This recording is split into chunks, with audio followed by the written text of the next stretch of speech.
Have you ever chased after something you wanted only to find out later that you were in a situation where you felt like you couldn't escape? That's exactly where today's guest found himself after climbing the corporate ladder. But he chose not to stay, and he did something many people don't have the courage to do. He planned an exit strategy that has given him the freedom and flexibility that many people are searching for. Today's guest is Christopher Nelson. He's a former CIO who leveraged his tech equity to build a private equity portfolio that allows him to work for impact. Join me today to hear what he was thinking and how he's built a life of freedom while getting time to focus on his life priorities. Christopher Nelson, welcome to your passion, purpose, and personal brand. Thank you so much. I'm so excited to be here, Lisa. We're going to have a great conversation about the world of tech, which is not a world that I am very comfortable in, but I invited you as the expert to speak on behalf of that industry. And we just learned in the bio, Christopher, that you are a technology executive that built a private equity portfolio that allows you to work for impact. Now, yes. That's really intriguing to me because the fact that you call it out tells me that's not the path most people follow. So my question, go ahead. Oh, no. Go ahead. Let me hear your question. And then, yes, I have lots to say, as you know. Yeah, I know you do. Yeah. So what is the prevailing wisdom that you were given when you started your career in technology? You know, kind of like, what's the script that everyone's given at that point? I'd love to hear what that is. And that is the best tee-up question that I could have, is in technology, we're given this script that says, climb the ladder, keep climbing. And it's not a bad script because the underlying fundamentals of that script are continue to build skills, hard skills in technology, build yourself as a leader, continue to grow. And I was surrounded by some amazing mentors that coached me through some of the challenges and helped me continue to grow until eventually I got to the C-suite, the C level in my position, which was a chief information officer, CIO. And as I sat in the seat and I took on this role and all of the responsibilities that came with it and the compensation that came with it, what I came to realize was two very important things. Number one is they were asking me to sacrifice a lot of time with my young family. Mm-hmm. And number two is there was no escape plan. And I don't mean escape like running away, but what I realized is that common wisdom says climb. Then you get to the top, and many times you're working, it's taking a lot out of you, you're sacrificing a lot, but there is not an exit plan that says strategically, how do I get down from here? Mm-hmm. And what I find is that plenty of executives are there at the top and have built this amazing expertise, are working for equity and building wealth, but they don't know how to get out and start leveraging what they built to work for their passion and purpose. Mm-hmm. Yes, I think that's really true. I think you get to the top, you're in these golden handcuffs, right? There is no release valve. This pressure builds up and you really become just locked in. You feel like you don't have anywhere else to go. So what was the pivot point, maybe a big aha that happened to you that made you think differently?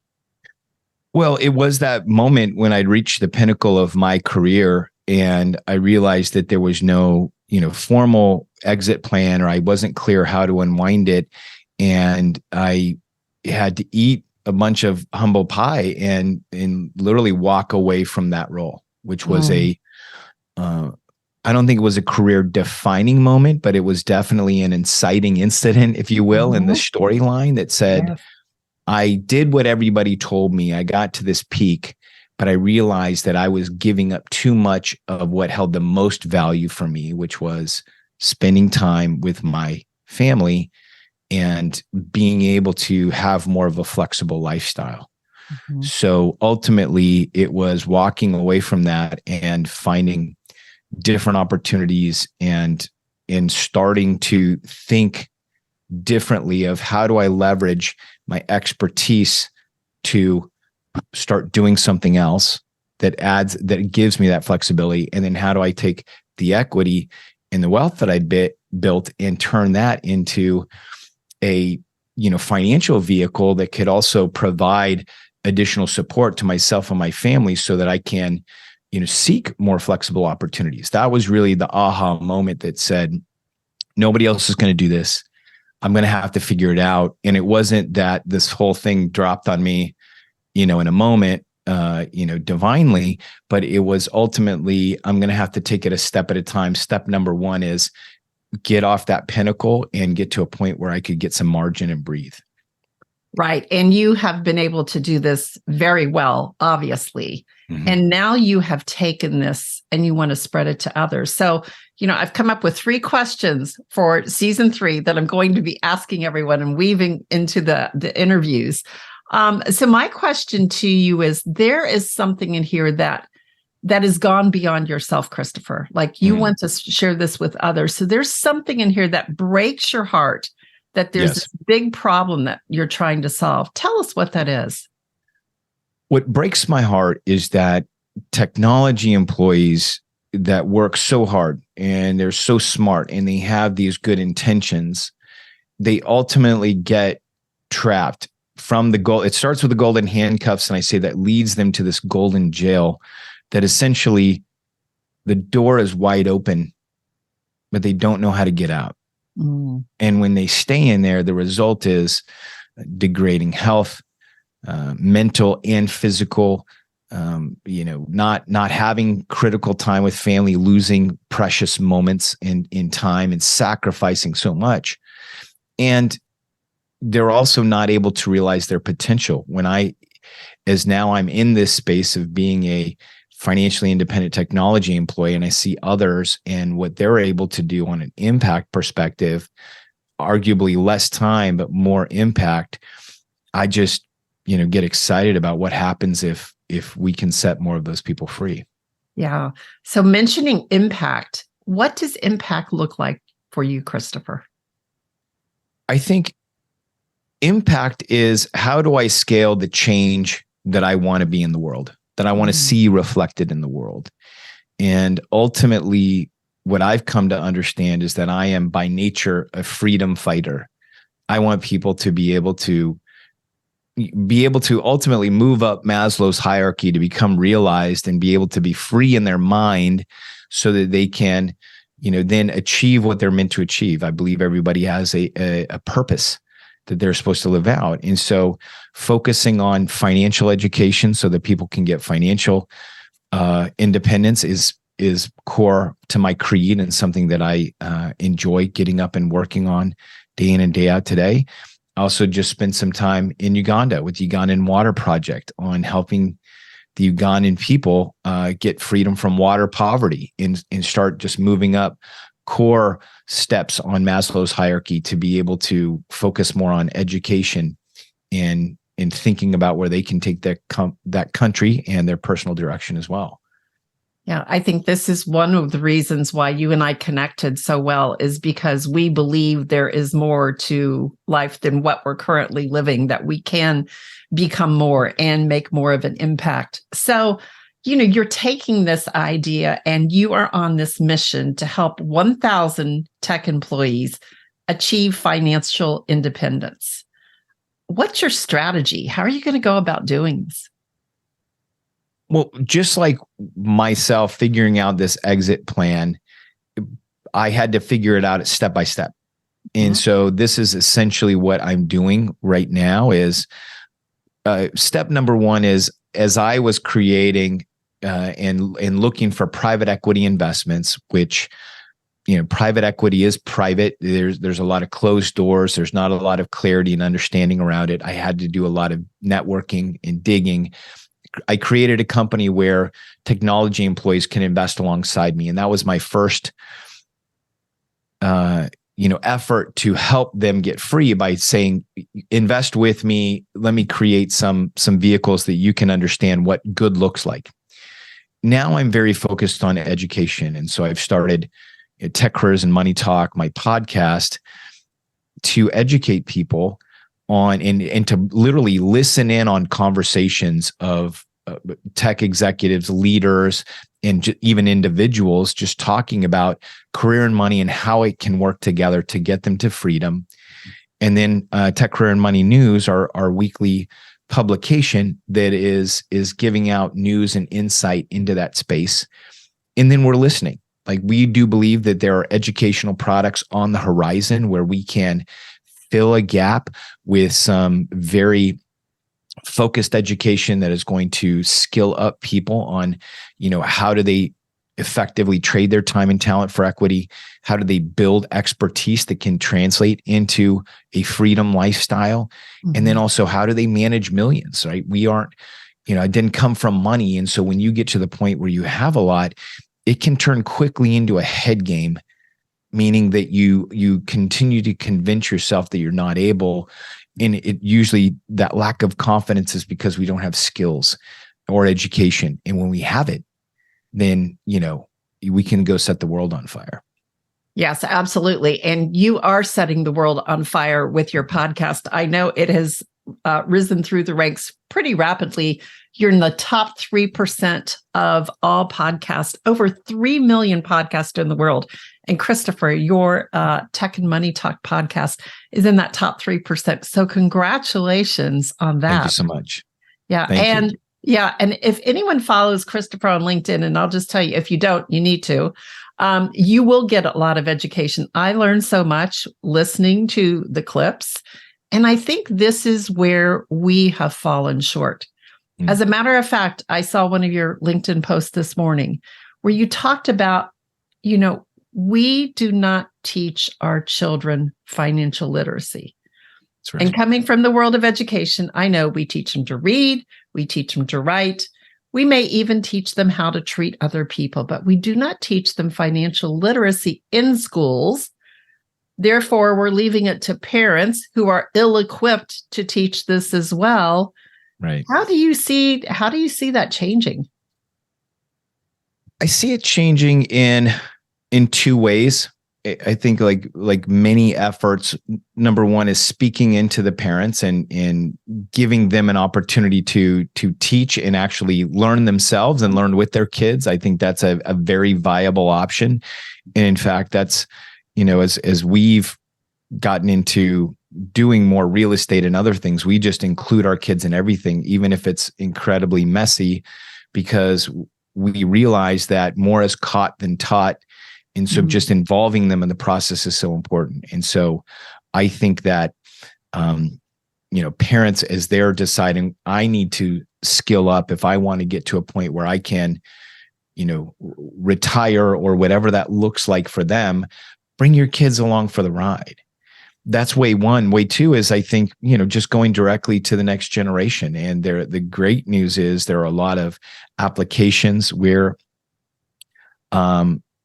a huge fan of this application called Gravy Stack, which is teaches kids to gamify savings and other things. We have control over it as parents, and we can give them debit cards, and we can truly incent a lot of their activities around the household so that they understand what it means to participate in a society where, money is a currency. Yes. I love that. Boy, that would be a lot of fun for both the parents and the children. Yes. To be involved in that. I love the phrase, more is caught than taught. And I think about it, I sat at the feet of my parents who were serial entrepreneurs. And now in my business, there's so many things that I realize I picked up. They didn't tell me, but I observed it. And I think modeling it for our children is really important. But I think one thing that gets in the way is we have to confront how we feel about money. What is our money mindset? And a lot of that is not something we decided, right? It's generational. It's what did your parents believe, or what came down through generations that you almost have in your DNA of how you believe about money.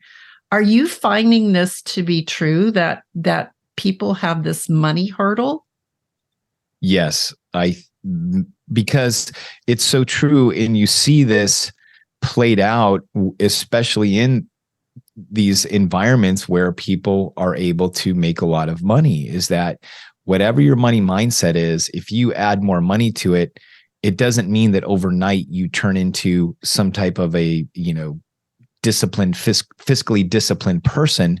What it means is that whatever mindset and habits you have will then be exacerbated, right? You hear all the stories of whether it's lottery winners or sports stars that, within years of ending their careers or getting the money, many can be in worse off situations, meaning that they're actually, heavily in debt where they weren't before, because whatever our mindset is. And honestly, this is something that, when you think about your question earlier, what breaks your heart, the money mindset is something that breaks my heart, and something that even though I think I was sort of switched on at an early age to, just study the game of money, and I realized I had to study the game to win, that I'm trying to spend more time in and help people walk through now, because I realize that it is so important.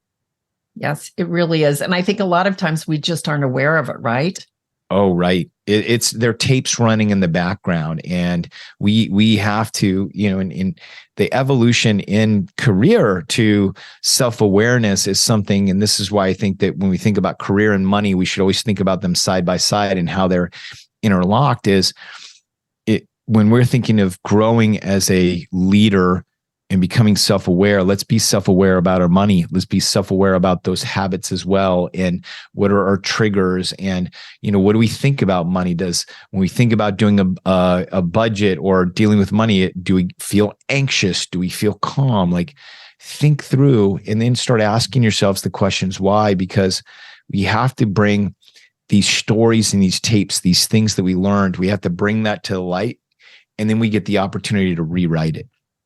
Yeah, I think that's really good. And when you think about it, those emotions that come up, emotion is energy in motion, as is money. Money is energy. It's a tool that we're using. It's energy that goes through there. So I think we need to listen to ourselves. Those emotions are there for a reason. They're there to alert us. You need to look at this. What's going on, right? They are. And this is a process that's not a one and done. I just want to say it's not a one and done. And part of my story, while I was working so hard to unlock this code of how do I trade my time and talent for equity, what I didn't realize is that I wasn't developing some other skills.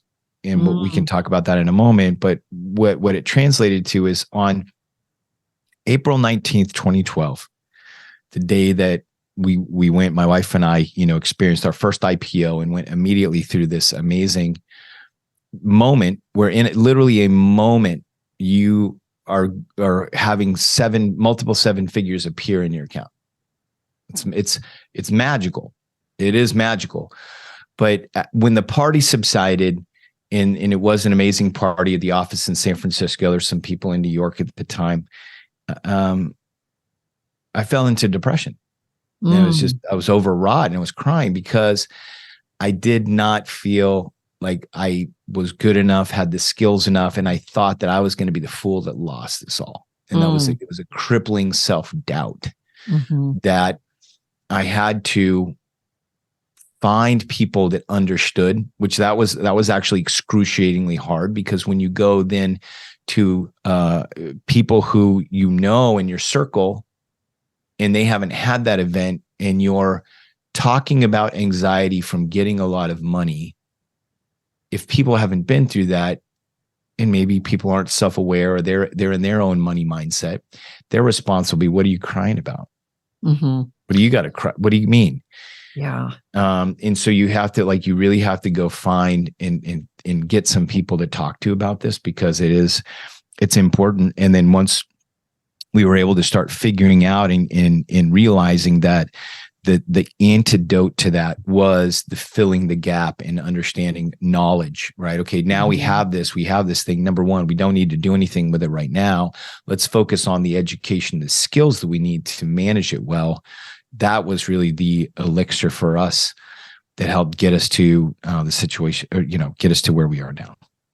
That's fascinating. And I think we're given the story, right? When you get all this money, when you have all this success, you're going to be happy, but then you've got it. And I think this a lot of times is when people are fearful of change, they're not always fearful of failure. I think many times Right.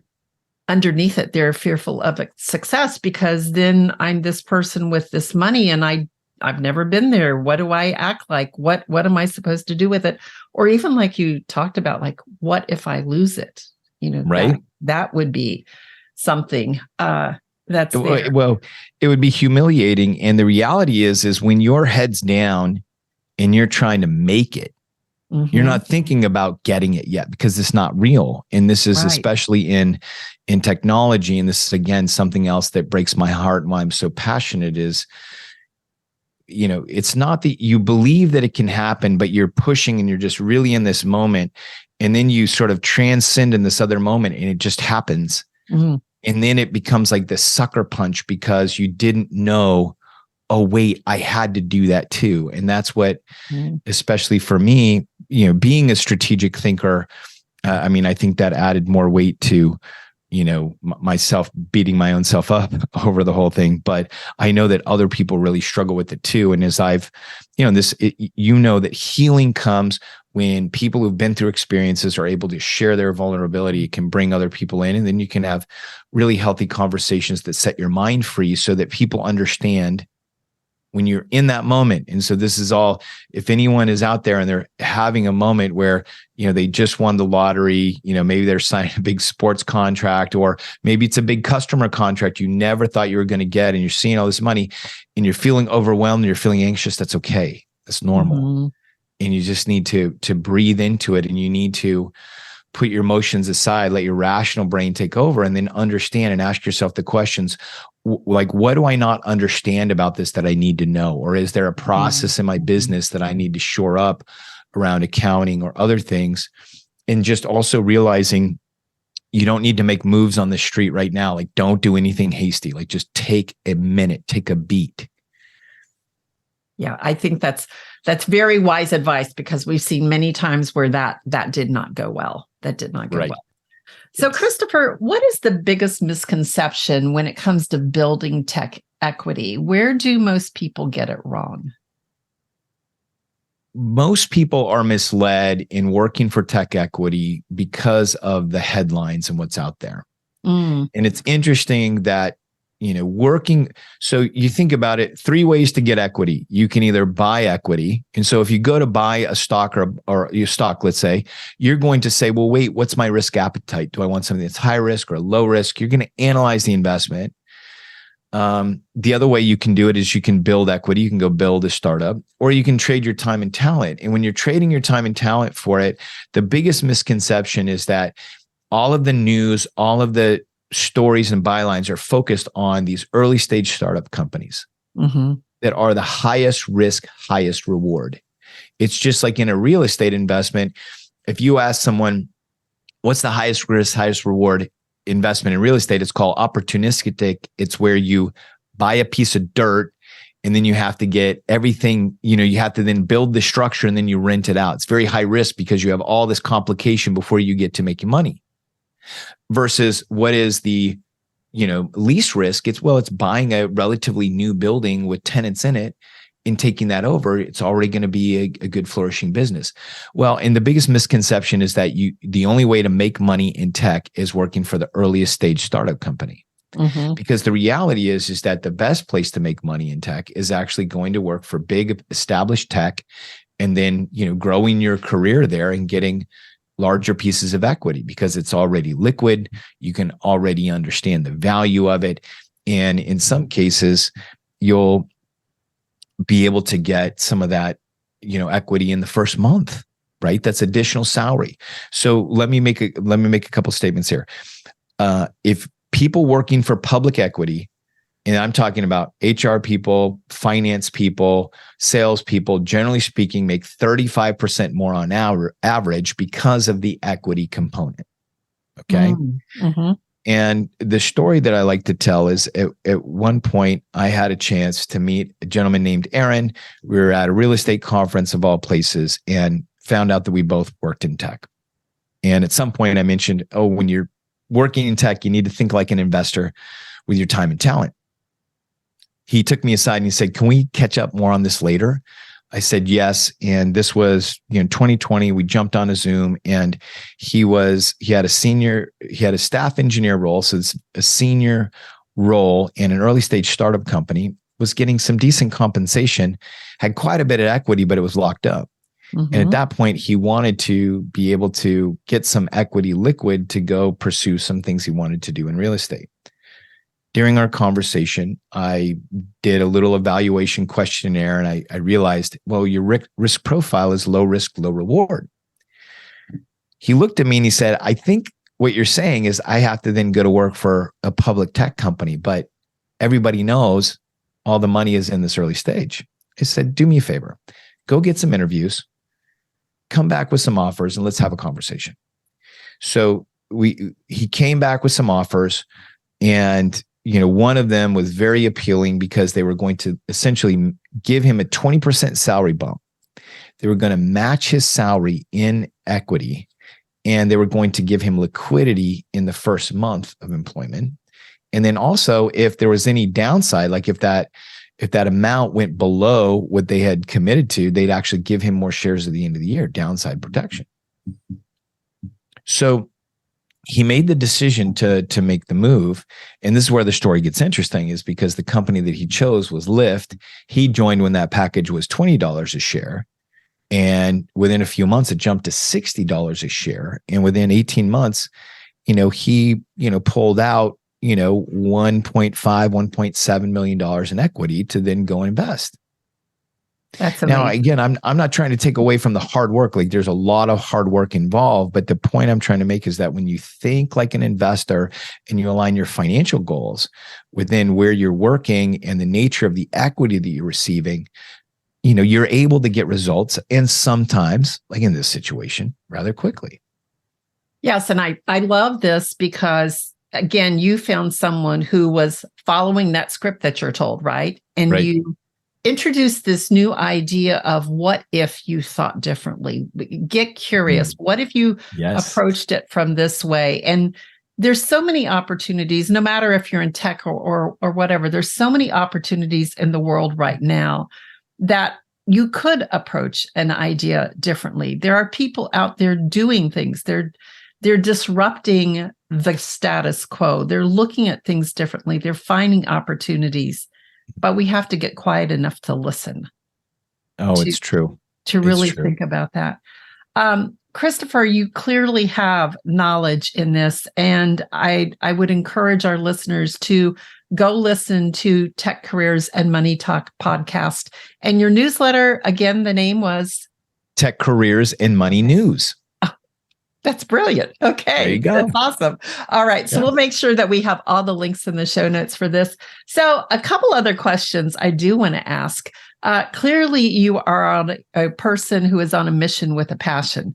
And I equate passion. When you're working in your passion, you're working in your zone of genius. So if I were to look at you, Christopher, one day, and I would look at and say, he's clearly working in a zone of genius right now, what would I see you doing? You'd see me educating. We haven't, I think we may have talked about this once over dinner, but my mom was a teacher, and then both of my grandparents on her side were teachers. And I've always felt, as I went into business, that I had this educational itch that I needed to scratch. And so I think being in education and really filling that gap, that's where I believe I can make the most impact. And I think it's a great way to serve other people with your skills and with your heart. And you do that so very well. Thank you. All right. And the last wrap-up question, looking at where you are now, back to where you used to be, what advice would you give to your younger self? Ooh.